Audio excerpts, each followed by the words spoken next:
going.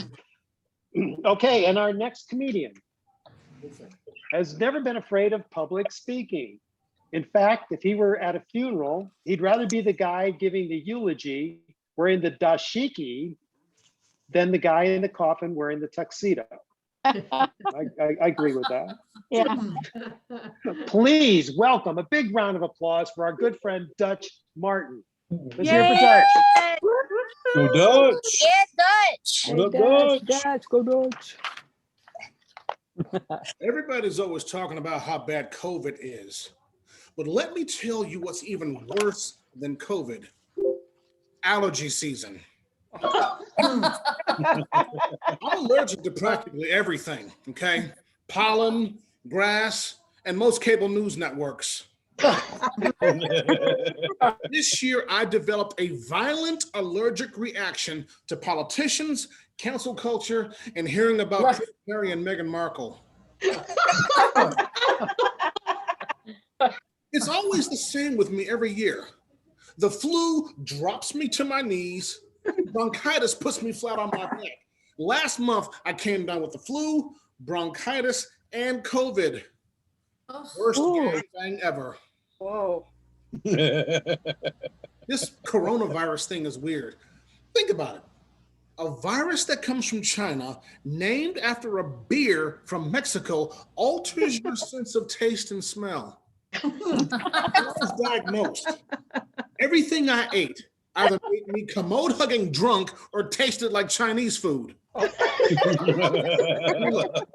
my wife is an amazing cook, okay? Her Moroccan dishes are off the chain, but every dish she prepared for me last month tasted like Kung Pao tequila with 2 worms.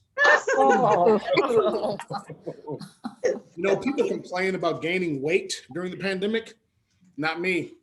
When I was diagnosed with COVID last month, I qualified for an emergency treatment, FDA approved, which increased my antibodies because I have a body mass index or BMI greater than 35. Obesity saved my life.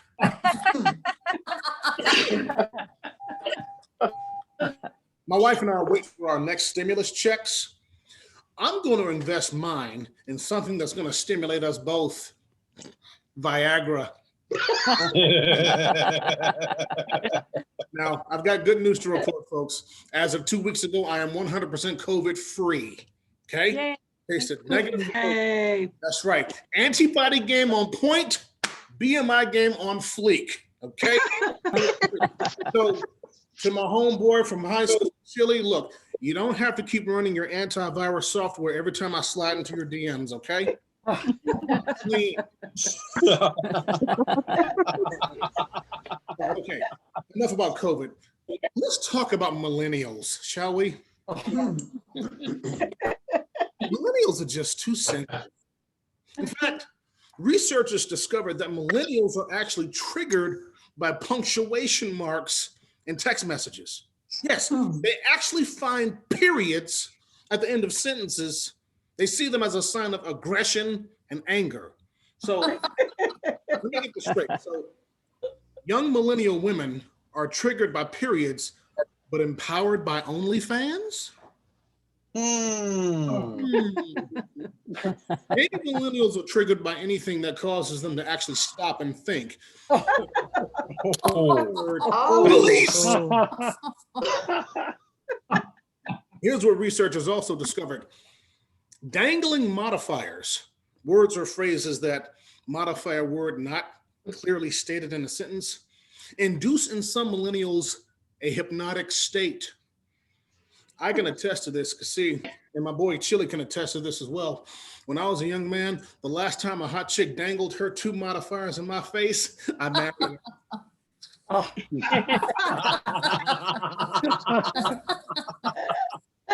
Researchers also discovered that young people view the question mark as a sign of insecurity. Now, I can empathize with this because sometimes I get so insecure that when I'm making love to my wife, I imagine that I'm someone else.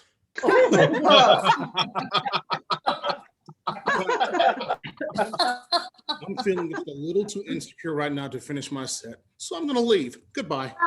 Oh, there you go, Dutch Mark, everybody. There you go. Good job. Thank you, Dutch. Very funny.